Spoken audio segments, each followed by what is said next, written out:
John, we said a lot about Otto. Well, we've said and written and talked a lot about Otto this year, but can you talk about his composure down the stretch, the 6 straight points, the free throws, the jumper at the top of the key? Yes. He is composed. Otto doesn't get rattled; just plays the game. And so, you know, they went to that zone at the end, and you know, what's Hollis got? Thigh muscle or something. Hollis got something. He wasn't himself today, and he wasn't effective for long stretches of the game. But you know, the way they were playing that zone, I figured I'd put him in at the end. I don't want to say it's a decoy, but all of a sudden Hollis got in. Now all of a sudden that hole in the middle got a lot bigger because they had the shade towards him and opened up some shots for Otto that he made. Speaking of composure, your guys were able to tie the score with about a minute left or whatever. Not shooting off well all game. Do you think you've grown? Is that a measure of how much you've grown to be able to fight like that but still take advantage of? Well, I think one thing. I think this was our defense won the game for us. Our defense enabled us to hang around, to withstand a day where we were not good offensively.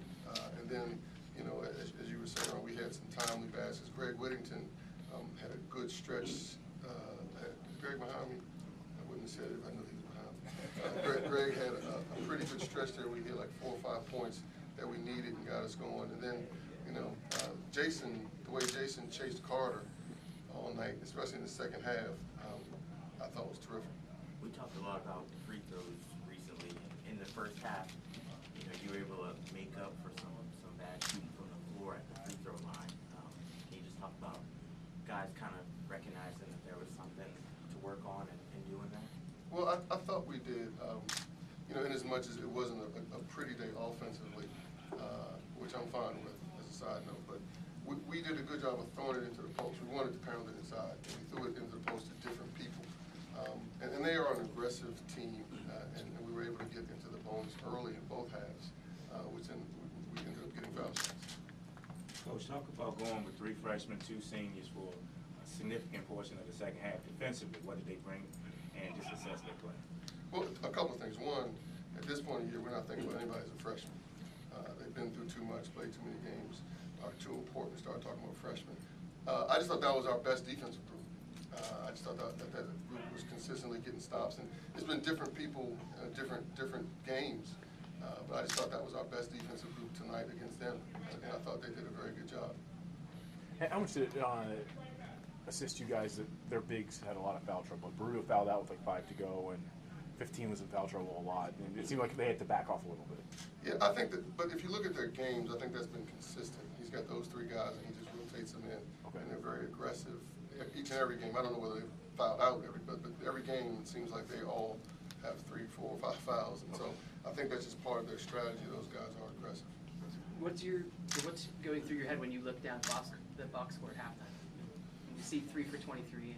I didn't. Okay. Made sure not to? I didn't look at that box score at halftime. I told these guys, I told them it seemed like every time out in the first half, and we talked about it again at halftime.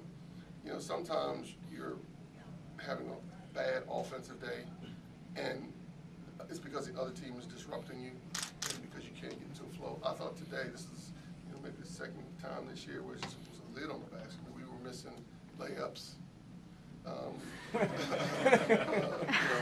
we were getting the ball in the post and missing. We were getting layups and missing. We were getting the wide open mid-range shots we wanted. The ball just wasn't going in. And so what this team and these guys understand and are willing to do is that, okay, now we got to go down the other end and get a stop. You know, sometimes you miss a shot and then all of a sudden your defense gets loose because you're thinking about that shot. These guys have done a good job this year, and there was evidence. That's a very good team. That's a very good team, very good offensive team. They put pressure on you. When we're not making baskets, okay, now we got to go get a stop. We got to get a rebound. If you can remember that last possession they had right before Otto's 2 free throws, where you forced them into kind of a desperation 3 from deep. Can you just talk about the defensive effort in that position? Well, it was good communication. It was good. I'm not positive, but I think you jumped out on it, right? It was great. It's great. Okay. I mean, I think our guys. They went through a stretch there where we cut it to whatever, and they went back up about 4, 5, or 6. I forget what it was. where they had a couple possessions where they were running that on ball and they just kept turning the corner. And then coming down the stretch, we did a better job. It was hindering most of the time with not letting them turn that corner and staying in front of them and just stringing them out to the sideline until our guard could get back in front. And on that possession, I don't know whether it was switched. I don't remember exactly who was where, but I know that our guys did a good job of staying in front of them.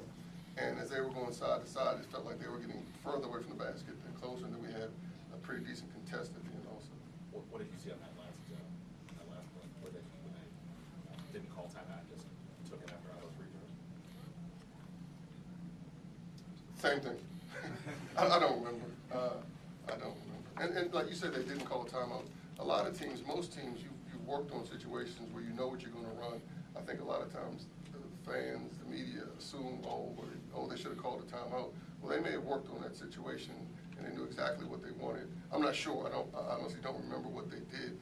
But it's not just, they didn't take a timeout there. That doesn't mean they weren't prepared to do whatever they wanted. First half, do you think your team settled for jumpers a little too much, and did you tell them halftime get the ball to the basket? I don't think so. I may change my mind when I look at the tape. What we did do, though, is in the second half, we said throw it in, throw it in, throw it in, throw it in, and to different people. We got some post-ups for Jabril. We got some post-ups for these two, Greg and Otto. And so we just want to throw it in to different people. Nate? Questions for the players? Otto, can you just take us through what was going through your mind when you got fouled there with 8 seconds left? I was just thinking, just hit the free throw. That's all I was thinking about. But it just came, practice my free throws, and I was able to hit them. I mean, given how poorly you guys had shot throughout the game, was that almost a relief that there was a chance to settle the game, even with the free throw line? It just really relieved a lot of pressure, and I was just able to hit them. The referee stopped right in front of me. What was the foul? Did he put two hands on you? I'm not sure what happened, but I just know that the referee called a foul. That's good enough for you, right? The play before you hit the short jump in the lane, it seemed like the coach even said that there was like at least about 2 or 3 seconds where nobody on their team seemed to pick you up, and you just sort of calmly kind of figure out what to do. What was going through your head there as you sort of looked around and tried to figure out what to do? I just let the play come, and I was just able to rise up and hit the shot. Clark, you were able to draw a foul off number 5. I guess he pushed you trying to clear out. Did you think he was getting frustrated, number 1, and number 2? Did you think their team was getting frustrated by the foul? I don't think they were getting frustrated. That was something that, they pop out and catch the ball. That's how they do it. I think he just pushed off a little bit too hard and the ref called the foul. Jason, do you guys get frustrated when you look at the box? I mean, did you avoid the box score too at halftime? We know that we're going to have days like that, that we're not hitting shots. Like Coach said, we're a very good defensive team, so if we can get stops and get out of transition, get stops and knock down our free throws, that take away from everything. What's the takeaway for this team getting a win like this? Struggling from the field, but then still finding a way to get it done. It gives us confidence in our defense. Okay. Like I said, when we're not hitting shots, we have to play defense. So we know that there's going to be days like this, and if we just keep playing defense, we can pull out wins. How about confidence in the composure? It seemed like they folded when you guys did not. You guys seemed to. I've had that feeling about our team this whole year. We've been in some tight games, and it's always been a feeling that we're not going to lose this game. So I think that everybody feels the same way, that when we're in tight games, that we're not going to lose it. We're going to pull out the win. Fred, you had a stretch there of 7 in a row, a critical part of the game. I think it was just either tied it or push up one. But when you guys were coming back, what's that mean for you guys? Well, it means, I was doing the things I know I can do. Coach said be aggressive, go after, play hard D. And I just played defense, and it gave me confidence to make shots. Like Coach said, you missed a layup pretty much right before that stretch began. Just talk about the confidence in your self-confidence to just keep going at it. Well, everyone misses shots. I wasn't expecting myself to miss a layup, but I just kept my composure and my confidence and kept going with it. On that three-pointer that they missed, you were the one out there guarding Mac. I think he's like 6, 7 inches shorter than you. Let's talk about that possession and the fact that you have the ability to guard a quick guy like that. Well, the coaches said just sag off, use my length. So when he raises up, I have the ability just to close out and challenge his shot. Any other questions?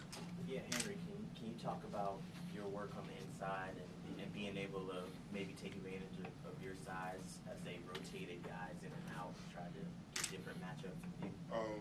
Well, every Big East game is a battle. So, and Coach told us going in that their bigs are aggressive and they rotated a lot. So, my mindset was just, be hard, don't cave into their pressure, just fight back. That last possession when their guards cut around and you want to sort of pick them up on the, I guess on the pick and roll as it were, and just talk about stepping out on him and then your motion after the buzzer off. I don't think I've seen you like that before. Like Coach said, early, I think later in the second half, they came, ran the same play, came off and got a three. And, that was my rotation to step up. And that time I didn't want that to happen again. And I knew when I rose up, he was going to try to go by me. So, defensive mastermind that I